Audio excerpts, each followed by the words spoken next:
Everyone, আমি রিমা চলে আসলাম আবার একটা ভিডিও নিয়ে। আজকে হলো রবিবার, আর রবিবার তো আজকে অনেক সকালে রান্না বসিয়ে দিয়েছি। 8টার মধ্যে রান্না বসিয়ে দিয়েছি। এদিকে মাছ, ভোলা মাছ ভেজেছি, আর এদিকে পটলে চিংড়ি মাছ দিয়ে মানে পুর করে দরমা করবো। আর এদিকে একবার চা খাওয়া গেছে, আর একবার দুধ গরম বসিয়েছি, কেননা নন্দায় এসেছে, ওকে একটু চা দেবো, আবার আমরা খাবো। আর রান্না করতে করতে গ্যাসটা মুছে নিই এইভাবে, কেন অনেকটা পরিষ্কার থাকে, নালে না অনেকটা নোংরা হয়ে গেলে তখন খুব মানে কষ্ট হয় পরিষ্কার করতে।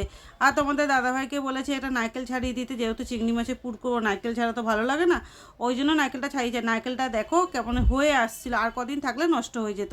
এদিকে বাইরে হচ্ছে প্রচণ্ড পরিমাণে বৃষ্টি, আর তো কিছু বলার নেই, যা ওয়েদার চলবে আজকে। বৃষ্টিটা মানে সারাদিন যে হবে এটা বোঝাই যাচ্ছে।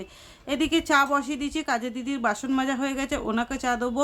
প্রায় রান্না কমপ্লিট, আর পটলটাও মানে দরমা করব, আর এদিকে একটু ওটা মাখা মাখা করবো, হয়ে যাবে। আর এদিকে দেখো এই যে সর্ষে বাটা, নারকেল বাটা, চিংড়ি মাছ সব কিছু দিয়ে ভালো করে মেখে নিয়ে, যেভাবে সাধারণত সবাই দরমা করে আমিও এইভাবেই করি।